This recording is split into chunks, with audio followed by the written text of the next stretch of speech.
Hello, hello, hello! Welcome back to another episode of the Daily English Practice Channel. I am so happy to be here today. My name is Anna. And I am David. Hello, everyone. How are you doing today, Anna? You look very energetic. You have a big smile on your face. Oh, David, I am feeling wonderful. I had a great cup of coffee, the sun is shining, and I am ready to help our listeners improve their English. I feel over the moon today. Over the moon. I love that expression. Listeners, did you hear that? When Anna says she is over the moon, it means she is very, very happy. She is so happy she could jump over the moon. Exactly.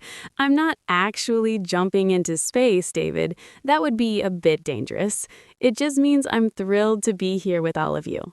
Well, I am thrilled too. Today we have a very special episode. We are doing something that I think is the best way to learn a language. We are practicing English listening through a story. Yes, stories are amazing. When we listen to a story, we don't just learn words, we learn how those words live together in a sentence. It's like meeting a group of friends instead of just meeting one person. That's a great way to put it. Today's story is perfect for beginners, but it has some juicy vocabulary. And by juicy, I mean interesting and useful. Before we start the story, let's look at our topic. Our topic is English listening practice through story. We are going to tell a story about a character named Barnaby. Barnaby? That is a funny name. Barnaby the bear? Barnaby the baker? Barnaby, the beginner. Barnaby is a man who is trying to learn how to cook. And let's just say he is not very good at it yet. Oh no, I can relate to Barnaby. One time I tried to make toast and I set off the smoke alarm. I am a disaster in the kitchen. A disaster. That's another good word. If you are a disaster at something, it means you are very, very bad at it. It's a bit of a joke, of course. David isn't a total disaster. Or are you? Well, let's just say my dog won't even eat my cooking. But anyway, let's get into the story of Barnaby. Listeners, try to listen for the expressions we use. We will stop and explain the tricky parts. Okay, here we go. Once upon a time, there was a man named Barnaby. Barnaby wanted to turn over a new leaf. Wait, stop right there. Turn over a new leaf? That sounds like gardening. Is Barnaby a gardener? No, David. To turn over a new leaf means to start fresh or to change your behavior for the better. Barnaby decided he was tired of eating fast food every day. He wanted to start cooking healthy meals at home. He wanted to turn over a new leaf. Ah, I see. He wanted a fresh start. So what did Barnaby do first? Well, he went to the supermarket. He bought many ingredients. He bought carrots, onions, garlic, and a very large chicken. He walked into his kitchen and said, "Today I will cook a masterpiece." A masterpiece. That is a big word. A masterpiece is a work of outstanding artistry or skill, like a painting by Leonardo da Vinci. Exactly. Barnaby was very ambitious. He had big goals. He opened a cookbook and found a recipe for roasted chicken with garlic. The instructions said, "Step 1, chop the onions." Okay, that sounds easy. I can chop an onion. Did he do it correctly? Not really. Barnaby started chopping, but he was clumsy. He was very clumsy with a knife. Clumsy. Let's repeat that. Clumsy. C-L-U-M-S-Y. If you are clumsy, you move in a way that is not careful. You might drop things or hit things by accident. Yes, he was dropping the onion pieces all over the floor. His eyes started to water because of the onions. He was crying, he was dropping things, but he didn't give up. Give up. That is a very important phrasal verb. To give up means to stop trying. If you are learning English and it feels hard, please don't give up. Keep going, just like Barnaby. Right, don't give up. So Barnaby kept going. He put the chicken in a big pan. He put the onions and garlic around the chicken.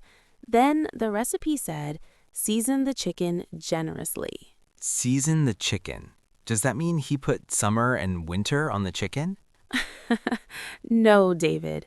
In cooking, to season means to add salt, pepper, or herbs to make the food taste better. And generously means to use a lot of something. Okay, so he used a lot of salt and pepper. He put the pan in the oven. He was feeling very proud of himself. He was. He sat down on his sofa and thought, I am a natural chef. This is a piece of cake. A piece of cake. Listeners, do you know this one? It doesn't mean he is eating cake. It means the task is very easy. Learning the alphabet is a piece of cake. Cooking a chicken, maybe not so much for Barnaby. You are right. While the chicken was in the oven, Barnaby decided to take a quick nap, a short sleep. Oh no, I have a bad feeling about this, Anna. Taking a nap while the oven is on? That sounds like a recipe for disaster. Look at you using all the idioms today, David. A recipe for disaster means a plan that will definitely end badly. And guess what? Barnaby fell into a deep sleep. He didn't sleep for 10 minutes. He slept for 2 hours. 2 hours. The chicken, the masterpiece. What happened next? Suddenly, a loud sound woke him up. Beep, beep, beep. It was the smoke alarm. Barnaby jumped up. He ran like the wind to the kitchen. Ran like the wind. He ran very fast. He opened the oven door, and a huge cloud of black smoke came out. He couldn't see anything. He used a towel to pull the pan out. The chicken wasn't golden brown.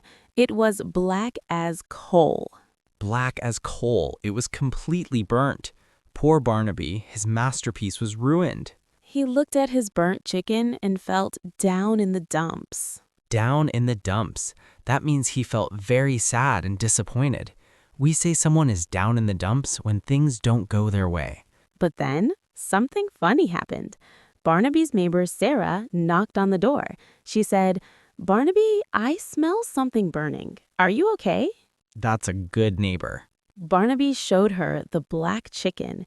He said, I tried to turn over a new leaf, but I think I just burnt the leaf. That's a good joke, Barnaby. Sarah laughed and said, Don't be so hard on yourself, Barnaby. Cooking takes practice. It's not always a piece of cake. Why don't we order a pizza? That is a perfect ending. Don't be so hard on yourself. That's a great expression, Anna. It means don't be too self-critical. Don't be angry with yourself when you make a mistake. Exactly. We should all remember that, especially when learning English. If you make a mistake with a verb, don't be hard on yourself. Just keep practicing. I love that. Let's do a quick role play, Anna. Let's pretend I am Barnaby and you are Sarah, but we're talking about English instead of cooking. Great idea. I'll start. Oh, Anna, I tried to speak English at the party today, but I forgot all my words. I felt so clumsy with my tongue. I feel down in the dumps. Hey, David, don't be so hard on yourself. Learning English isn't a piece of cake for everyone. You were just starting to turn over a new leaf with your studies. I know, but I wanted to be perfect. I wanted my speech to be a masterpiece. It will be, but you can't give up. You have to keep practicing. Why don't we listen to the Daily English Practice channel together? That sounds like a plan. I feel better already. I won't give up. See? That's how we use those phrases in real life.